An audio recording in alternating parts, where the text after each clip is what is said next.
हम लोग सही जा रही चीज को बेकार करने में लगे रहते हैं। टेलीविजन जब हिंदुस्तान में शुरू हुआ, कितना मॉडर्न, कितना फ्रेश था, और हमने उसको बना क्या दिया, सास बहू। मर गया टेलीविजन, हमने खुद मारा, मेकर्स ने मारा। किसी ने पिक्चर देखी नहीं, किसी ने किताब पढ़ी नहीं, उसको बैन करने के चक्कर में लगे हुए। ये इंटेलिजेंट लोगों का काम है या गधों का काम है? कोई मायने रखती हो ये कपड़े और गाने और शब्द?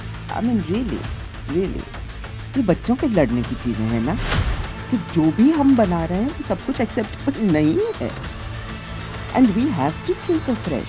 सास बहू का रिश्ता जो होता है ना, वो हमेशा सब्जेक्टिव है। कोई कहता है मेरी सास बहुत अच्छी है, कोई कहता है मेरी बहू बहुत अच्छी है, बाहर वाले कहते हैं इन दोनों का रिश्ता समझ नहीं आता। लेकिन यहाँ एक ऐसी फिल्म है जहाँ पर सास बहू के रिश्ते को एक अलग ही मायने दिया है इन्होंने। बात कर रही हूँ कच्छ एक्सप्रेस की, और मेरे साथ वेटरन एक्टर रत्ना जी, साथ मानसी। बहुत बहुत स्वागत है आप दोनों का इंडिया टीवी पर। Thank you so. इतने वक्त से आपने आर्ट को देखा है, चाहे वो थिएटर हो, सिनेमा हो, टेलीविजन हो।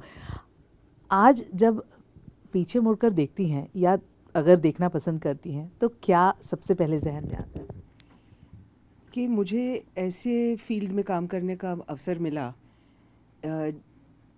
और ऐसा काम करने का अवसर मिला जिसने मुझे हर तरह से सेटिस्फाई किया, financially, emotionally and intellectually. I think ये बहुत बड़ी देन है। It's a great blessing. क्या कुछ सीखने को मिलता है Mansi when you work with her, when she is around? I think firstly तो आपको एक integrity towards your profession, you get to see that, and secondly एक constant drive to do good and to keep bettering the scene, the dialogue, the performance. Because क्या होता है कि रत्ना जी तो of course she is work with so many actors, she is work with big stars, but for me when I worked with her I realize that ultimately when it comes to the job of acting, everybody is the same and it's all about how much effort you put in, and she puts in that effort. ऐसा नहीं है कि यार मैंने तो कर लिया, कर लूँगी, ऐसा नहीं। रिहर्सल्स, रीडिंग्स, हर एक सेशन में she is always there, and I love rehearsals. या सो वही तो मजा है ना, मतलब एकदम से इतना कॉन्फिडेंट होना आ गए और एकदम ऐसे एक बार आपने कर लिया शॉट तो वो तो छप गया, वो खत्म हो गया।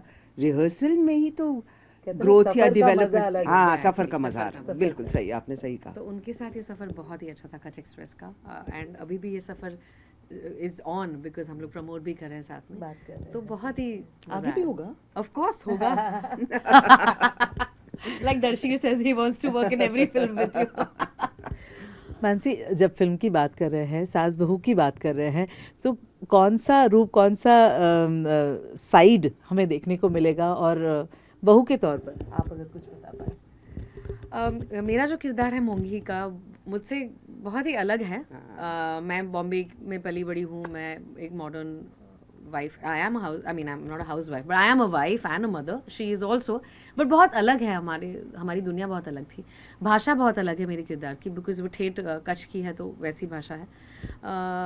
सो मेरे लिए ये किरदार बहुत ही इंटरेस्टिंग था, क्योंकि क्या है कि इसके पहले मैंने जो परेश जी के साथ फिल्म की तो उसमें जो बहू थी बहुत ही फेयरी थी, गुस्से वाली थी, यू नो, डांटती थी, आर्ग्यू करती थी, हर एक ओपिनियन उसका एक्सप्रेस करती थी, और मोंगी बहुत ही अलग है। और सासू माँ? मैं जरा आई थिंक अभी भी स्ट्रॉन्ग कॉन्फिडेंट औरतें कर करके थोड़ा सा बोर हो गई हूँ। This hopefully will be the last one. क्योंकि बट ऐसी गुजराती औरतें मैंने बहुत देखी हैं, मेरे परिवार में भी बहुत सारी हैं, और आसपास तो बहुत ही ज्यादा देखी हैं। शहरों से बाहर निकले तो ऐसी औरतें मिलती हैं आपको। ये जो विजडम जो जिंदगी जीने से आता है, किताबों से नहीं, लोगों के साथ रहने से जो सीख मिलती है इंसान को, उस तरह की औरत है। एंड ये अर्बन, मैं लाइक मानसी, मैं बिल्कुल ही अर्बन हूँ, हमेशा शहरों में रही हूँ, तो मेरे लिए भी बहुत अलग था to find a woman like that inside me. Imitate करना वहाँ के लोगों को, दैट डजंट मेक सेंस। मगर मेरे में भी ऐसी औरत है, मैं भी ट्रेडिशनल हूँ, मैं भी इमेजिन कर सकती हूँ कि ऐसे माहौल में बड़ी हुई, आई मीन पली हुई, बूढ़ी हुई हो गई औरत, उसने क्या क्या एक्सपीरियंस किया होगा. तो imagination is a great help for an actor, and that can help you to create the world of a woman like this, जो कि मेरे वर्ल्ड से बहुत विपरीत है. तो that process was extremely interesting for me. Ratna ji कहते हैं कि संगीत की कोई भाषा नहीं होती है, आर्ट के लिए कोई भाषा का रिस्ट्रिक्शन नहीं होता. वैसे ही अगर फिल्म किसी भी भाषा में हो, दिल तक पहुंचना चाहिए.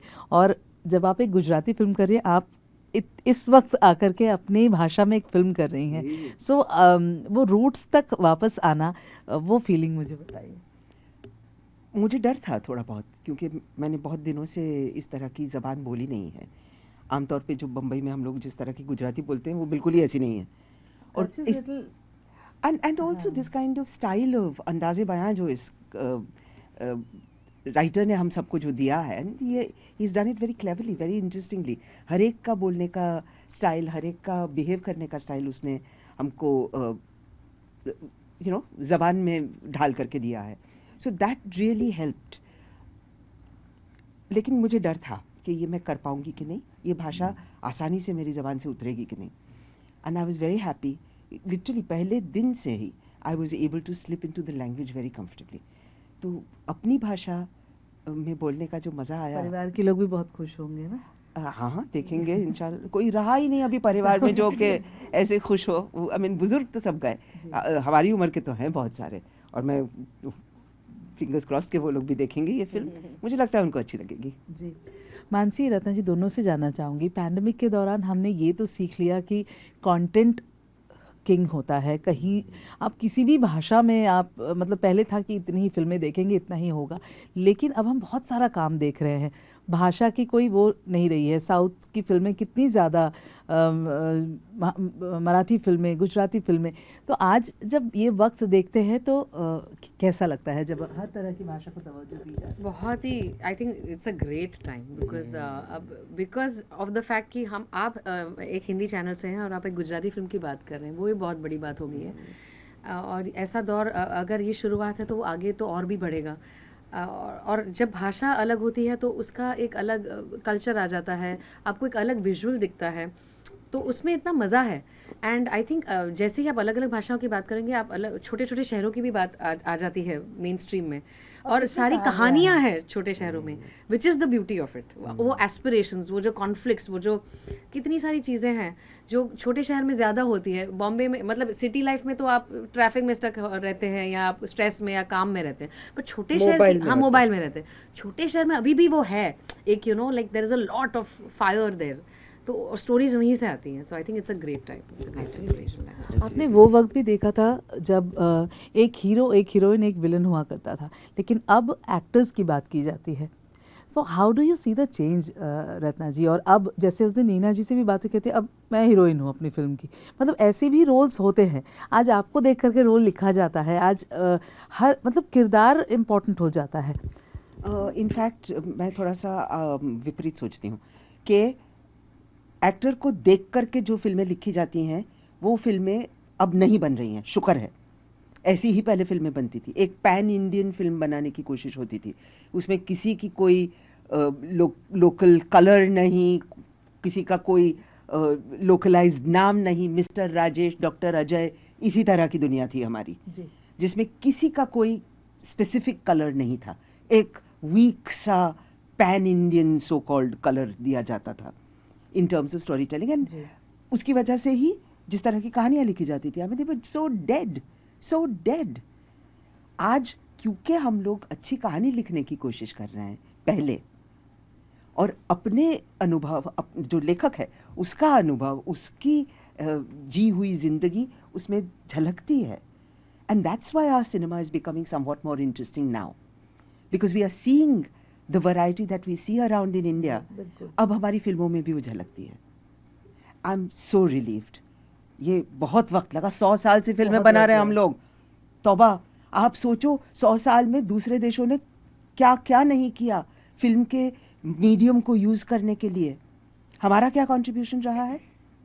बॉलीवुड, सॉन्ग एंड डांस, ये हमारा एक कंट्रीब्यूशन रहा है, यूजफुल कंट्रीब्यूशन, और ये हमारे कल्चर का हिस्सा है.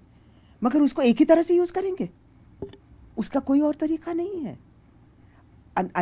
इस पिक्चर में भी सॉन्ग एंड डांस है, Yeah. But you see how it is used. लेकिन कंटेंट उस तरह का है, एग्जैक्टली कंटेंट पे हमने कोई जोर नहीं दिया, ये ऊपर ऊपर की चीजों पे हमने जोर दिया।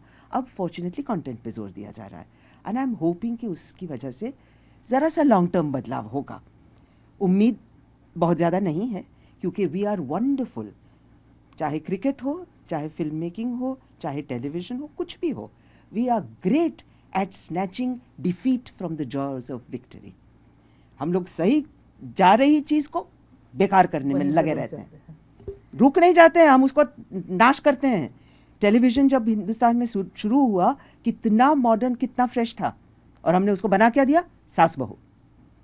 91 तक तो वो बेचारा खत्म होकर के मर गया। टेलीविजन हमने खुद मारा, मेकर्स ने मारा। सो अभी जो वक्त चल रहा है सिनेमा को लेकर के, सिनेमा रिलीज से पहले ही, हाँ, वो तो बेवकूफ़ी है, मगर the other point that I am trying to, बिल्कुल ही useless. I mean just imagine यार, किसी ने पिक्चर देखी नहीं, किसी ने किताब पढ़ी नहीं, उसको बैन करने के चक्कर में लगे हुए हैं। ये इंटेलिजेंट लोगों का काम है या गधों का काम है? मुझे नहीं लगता कि वो उसको बारे में इवन बात करनी चाहिए। फ्रैंकली मुझे उसको इग्नोर करना पसंद है। मैं सोशल मीडिया पे हूँ नहीं, इसलिए मैं ये सुनती पढ़ती नहीं हूँ, so I can easily ignore it. But the fact is कि पहले हम लोग जिस तरह की चीज़ें बनाते थे वो मीडियोकर थी, हम उसको बहुत मान देते थे। आज हमको ज़रा झटका लगा है कि जो भी हम बना रहे हैं वो सब कुछ एक्सेप्टेबल नहीं है, and we have to think fresh.